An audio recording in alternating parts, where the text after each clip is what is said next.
Radio city ઓરિજિનલ્સ. ગામ ગપ્પાટા. તમે રોનકના વારામાં વાત કરી હમણાં. યસ તો આ તમારી અને રોનકની પહેલી ફિલ્મ છે સાથે? યસ આ મારી ફર્સ્ટ છે. તો આ મૂવીમાં આખું કેમિસ્ટ્રી જે છે કે તમારું કેરેક્ટર એમને ગ્રાઉન્ડેડ રાખવા માંગે છે. તમારું કેરેક્ટર નિવેદિતા એમને કહે છે કે નહીં, ઇન્ડિયા મતલબ તું જેટલો ભાગે છે યુએસમાં એટલું જ ઇન્ડિયામાં જ છે તારા માટે, ચબૂતરોમાં પાછો આવી જા. તો તમારી કેમિસ્ટ્રી જે આ હતી એ શું રીડિંગના વખતે ડેવલપ થઈ કે તમે લોકો પહેલાથી એકબીજાને ઓળખતા હતા કે કેવું હતું આ? તો એક તો કેમિસ્ટ્રી માટે અમને બહુ જ કોમ્પ્લિમેન્ટ્સ આવે છે, તો જે લોકો આપે છે એ લોકોને દિલથી thank you, because it means uh lot to me. અને એ કેમિસ્ટ્રીના પાછળની સ્ટોરી એવી છે કે જ્યારે અમે રીડિંગ્સ એકચ્યુઅલી મેં રીડિંગ્સ જે વર્ચ્યુઅલી ફર્સ્ટ રીડિંગ કરી હતી ત્યારે મળ્યા હતા, પણ ત્યારે that was just a reading. પણ જ્યારે અમે અમદાવાદમાં મળ્યા ફોર ધ ફર્સ્ટ ટાઈમ શૂટના 1 વીક પહેલા, કરેક્ટ, તો we gelled and how we bonded, મતલબ ટુ નેક્સ્ટ લેવલ.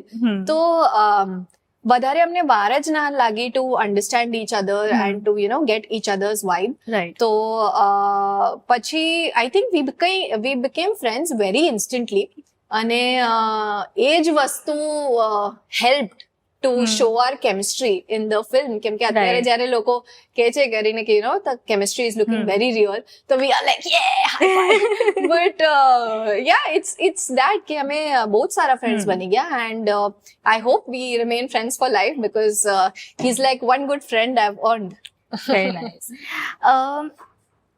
તમારું જે વેબ સિરીઝ આવી હતી સ્કેમ 92, એ સૌથી સુપરહિટ હતી. રાઈટ. મતલબ ઈ જે લોકડાઉનમાં જ્યારે Correct. રિલીઝ થઈ હતી, Correct. મને નથી લાગતું કે એક પણ એવો માણસ હશે જેને નો જોયું હશે. રાઈટ.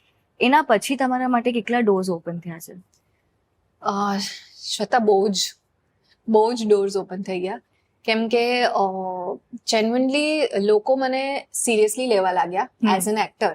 મતલબ એમણે મારું કામ જોયું હતું અને લોકોને ગમતું પણ હતું, પણ જ્યારે સ્કેમ જોયું ત્યારે એમને એવું લાગ્યું કે યાર આ આવું કરી શકે છે. તો એના લીધે આઈ થિંક સ્કેમે એ ટ્રસ્ટ બિલ્ડ કર્યો in all the casting directors and all the film makers કે she can perform very well. તો I think I am very grateful, કેમ કે મને પછી સ્ક્રિપ્ટ્સ બધી પરફોર્મન્સ ઓરિએન્ટેડ મળવા લાગી. ઇવન જ્યારે શૂરવીર પણ મેં કર્યું, શૂરવીરમાં જે કેરેક્ટર મેં પ્લે કર્યું છે it is completely different from what I played. But for a director to have that vision and the trust કે આ કરી લેશે, I think આ બધું everything comes back to scam. તો જે આ ટ્રસ્ટ અને ફેથ લોકોમાં બિલ્ડ થયું છે, it is purely scam. Yeah. Amazing. ચબૂતરો પર પાછું આવ્યું Yes. કે તમે કીધું કે ચાણક્ય આખું તમારું કેરેક્ટર એકદમ A to Z તમને બતાડ્યું હતું કે Correct. નિવેદિતા આવું છે, Right. રોનકનું કેરેક્ટર આવું છે.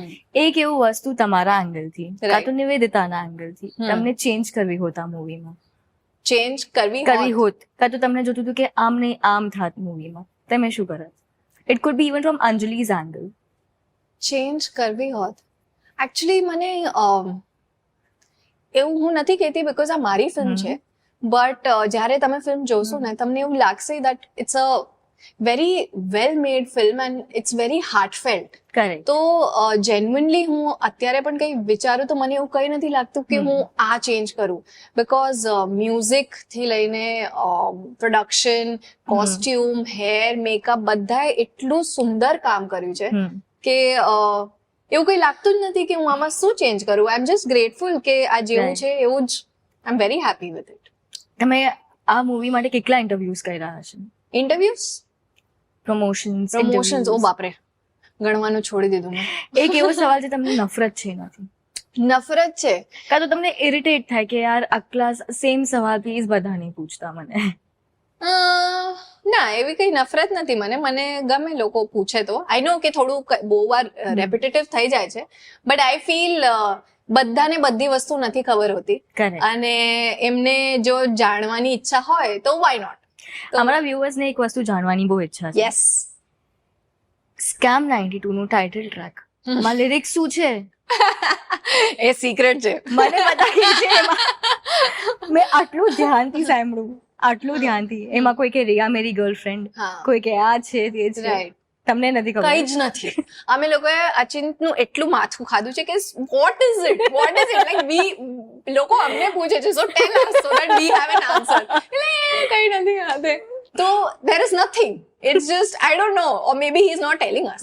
હા. But અમને જ નથી ખબર. અમે જ સેમ ક્વેશ્ચન પૂછીએ છે. Now that we've come to an end for this interview, મને તો જોતું નથી, હું તો તમારી સાથે વાત કરતી જ રહીશ.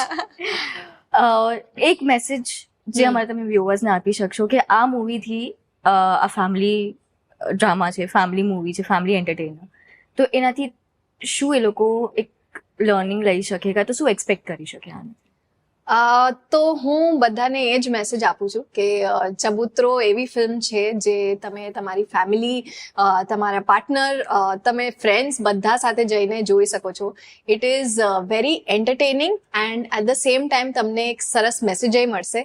એ જ અમારી કોશિશ રહી છે કે તમને મજા પણ આવે અને એક તમને પાછળ એક થોટ રહી જાય. અને ગેરંટી આપું છું કે જ્યારે થિયેટરથી બહાર નીકળશો તો મસ્ત એક સ્માઇલ હશે ફેસ ઉપર. તો બસ એના માટે પ્લીઝ જઈને અમારી ફિલ્મ જુઓ. અને હા, મતલબ જેવી રીતે લોકો સાઉથની ફિલ્મ્સને આટલું એન્કરેજમેન્ટ આપે છે, આઈ હોપ કે એક ટાઈમ એવો આવે કે જ્યારે ગુજરાતની ફિલ્મ્સને પણ આટલો વાલ ને આટલું એન્કરેજમેન્ટ મળે અને આપણે ગુજરાતી ઇન્ડસ્ટ્રીને પણ આગળ લઈ જઈએ. નહીં, તમે ઇન્ડસ્ટ્રીની વાત કરી, ઓસ્કર્સમાં પહોંચી ગયા છે ગુજરાતી ઇન્ડસ્ટ્રી. તો હવે તો તમારું એના પર શું થોટ છે? ઇટ ઇઝ અમેઝિંગ કે મતલબ આટલું રેકગ્નિશન મળવા લાગ્યું છે, કેમ કે Gujarati is a baby industry હમણાં વધવાનું ચાલુ થયું છે. તો આઈ ફીલ કે જેમ કે હેલારો કેટલી મસ્ત મૂવી હતી, રાઈટ? તો આપણને એવી ફિલ્મોને નેશનલ એવોર્ડ મળ્યું, તો it's a very proud moment, specially આપણે not only just for Gujaratis but for like you know Indians માટે પણ, કે it's such a proud moment. તો જસ્ટ ગ્રેટફુલ. અને બસ આવી જ બધા રીતે આવી જ આપણી ઇન્ડસ્ટ્રી વધે, that is the only hope. તમે સાંભળ્યું અંજલિને, જાઓ જો, આટલી બધી સિરિયસ મૂવીઝ નીકળે છે, એમાંથી એક મસ્ત લાઇટ હાર્ટેડ મૂવી, એકદમ મસ્ત મજાની મૂવી છે ચબુતરો, થિયેટર્સમાં ઓલરેડી આવી ગઈ છે. હમણાં ટિકિટ્સ બુક કરો, જાઓ અને ભૂલતા નહીં રેડિયો સિટીને સબસ્ક્રાઇબ કરવા માટે. હું શ્વેતા તમારી ઇજાઝત લઉં છું. ફરી મળીએ. બાય. ગામ ગપાટા.